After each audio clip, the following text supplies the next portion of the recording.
Hi good morning students, welcome to IIT smart learn. आज मैं आपको हिंदी का चैप्टर 9 का ऑब्जेक्टिव बताने जा रहा हूँ।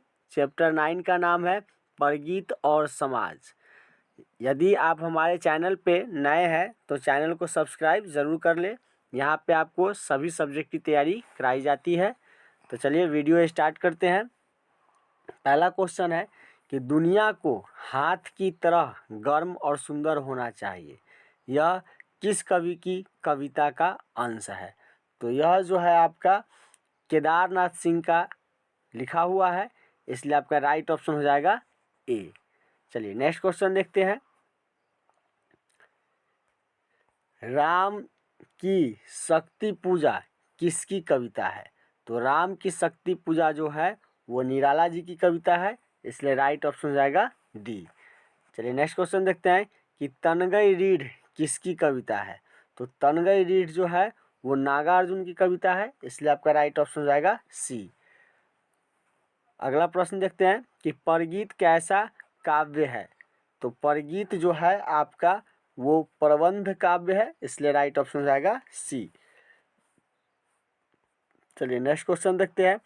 बाज की दाढ़ में आदमी का खून लग चुका है, यह किस कविता की पंक्ति है? तो यह जो है आपका तय तो यही था इस कविता की पंक्ति है, इसलिए आपका राइट ऑप्शन है डी। चलिए नेक्स्ट क्वेश्चन देखते हैं कि कामायनी के कवि हैं। तो कामायनी के जो कवि हैं वो प्रसाद जी हैं, इसलिए आपका राइट ऑप्शन हो जाएगा बी। चलिए नेक्स्ट क्वेश्चन देखते हैं कि परगीत और समाज के लेखक है। तो परगीत और समाज के लेखक जो है वो नामवर सिंह है, इसलिए आपका राइट ऑप्शन हो जाएगा सी।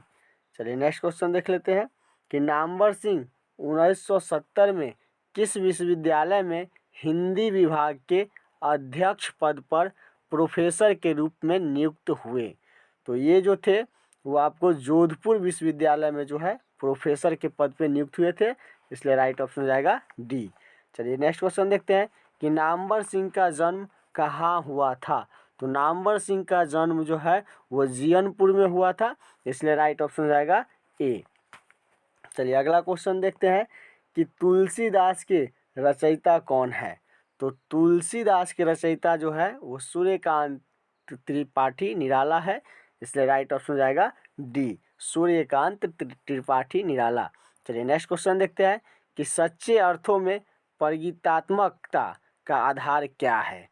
तो सच्चे अर्थ में प्रगीतात्मकता का जो अर्थ है या आधार है वो है समाज के विरुद्ध व्यक्ति, इसलिए आपका राइट ऑप्शन हो जाएगा सी।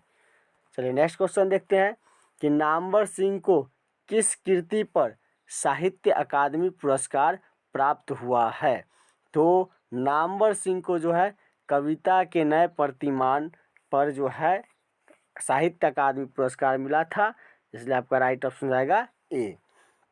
चलिए अगला क्वेश्चन देखते हैं कि आचार्य रामचंद्र शुक्ल के काव्य सिद्धांत का आदर्श कौन सा काव्य है? तो उनका आदर्श जो है वो प्रबंध काव्य है, इसलिए आपका राइट ऑप्शन हो जाएगा सी। चलिए अगला क्वेश्चन देखते हैं कि नामवर सिंह की कौन सी रचना है? तो नामवर सिंह की जो रचना है वो परगीत और समाज है, इसलिए राइट ऑप्शन हो जाएगा सी। चलिए अगला क्वेश्चन देखते हैं कि कविता के लिए प्रतिमान के लेखक है।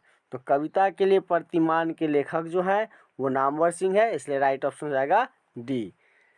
चलिए अगला प्रश्न देख लेते हैं कि कौन सी पुस्तक नामवर सिंह की नहीं है? तो नामवर सिंह की जो है वो तिरिछ नहीं है, इसलिए आपका राइट ऑप्शन हो जाएगा सी, तिरिछ। तिरिछ जो है वो उनका नहीं है। चलिए नेक्स्ट क्वेश्चन देख लेते हैं कि नागा अर्जुन के काव्य संसार के परगीत नायक का व्यक्तित्व किस प्रकार का है? तो उनका व्यक्तित्व जो है वो निष्कव्य पर फक्कर टाइप का है, इसलिए आपका राइट ऑप्शन हो जाएगा सी। चलिए अगला क्वेश्चन देखते हैं कि कौन सी पुस्तक नामवर सिंह की नहीं है? तो नामवर सिंह की जो है पृथ्वीराज रासव की भाषा जो है वो नामवर सिंह की नहीं है, इसलिए राइट ऑप्शन आएगा आपका बी। चलिए अगला क्वेश्चन देख लेते हैं कि सहर्ष स्वीकारा हे कविता के रचयिता कौन है? तो इस कविता की जो रचयिता है वो मुक्तिबोध है, इसलिए आपका राइट ऑप्शन हो जाएगा बी। चलिए अगला प्रश्न देख लेते हैं कि दूसरी परंपरा की खोज किसकी रचना है। तो दूसरी परंपरा की खोज जो है वो नामवर सिंह की रचना है, इसलिए राइट ऑप्शन हो जाएगा बी। अगला क्वेश्चन है कि लिरिक का पर्याय है। तो लिरिक का पर्याय जो है वो परगीत से है, इसलिए राइट ऑप्शन हो जाएगा आपका ए। चलिए अगला क्वेश्चन देख लेते हैं कि नामवर सिंह ने बीए तथा एमए की शिक्षा कहाँ से प्राप्त की थी। तो बीए और एमए की शिक्षा जो है वो बीएचयू से प्राप्त की थी, इसलिए राइट ऑप्शन हो जाएगा आपका सी। चलिए अगला क्वेश्चन देखते हैं कि पर किसने यह सातों सागर के पार एकाकीपन से ही मानो हार, यह किस कवि के कविता का अंश है। तो ये जो है आपका शमशेर बहादुर सिंह की कविता का अंश है, इसलिए राइट ऑप्शन हो जाएगा ए। अगला क्वेश्चन है कि नामवर सिंह के गुरु कौन थे। तो नामवर सिंह के गुरु जो है वो हजारी प्रसाद द्विवेदी है, इसलिए राइट ऑप्शन जो हो जाएगा वो हो जाएगा आपका बी। चलिए अगला प्रश्न देखते हैं कि नामवर सिंह का जन्म कब हुआ था। तो नामवर सिंह का जन्म जो है वो 28 जुलाई 1927 को हुआ था, इसलिए राइट ऑप्शन हो जाएगा आपका ए। चलिए अगला प्रश्न देखते हैं कि नामवर सिंह को कविता के नए प्रतिमान पर साहित्य अकादमी पुरस्कार कब मिला था। तो साहित्य अकादमी पुरस्कार जो है वो 1971 ईस्वी में मिला था, इसलिए राइट ऑप्शन हो जाएगा आपका बी। चलिए अगला प्रश्न देख लेते हैं कि निम्नलिखित में से कौन प्रलय की छाया के कवि है।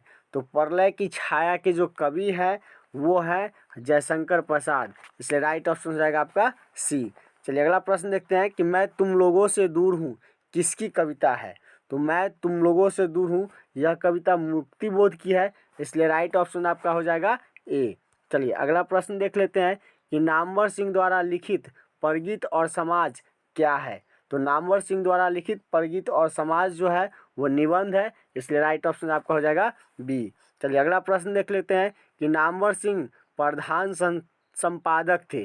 तो नामवर सिंह जो है वो प्रधान संपादक किसके थे। तो आलोचना या त्रैमासिक के थे, इसलिए राइट ऑप्शन आपका हो जाएगा डी। चलिए अगला प्रश्न देख लेते हैं कि परगीत और समाज निबंध किस निबंध संग्रह से लिया गया है। तो यह जो है आपका वाद विवाद संवाद से लिया गया है, इसलिए राइट ऑप्शन हो जाएगा आपका डी। इस तरीके से मैंने आपको 9th चैप्टर जो है हिंदी का कंप्लीट करा दिया है। यदि आप हमारे वीडियो पर नए हैं तो चैनल को सब्सक्राइब ज़रूर कर लें। आज के लिए बस इतना ही, मिलते हैं अगले वीडियो में।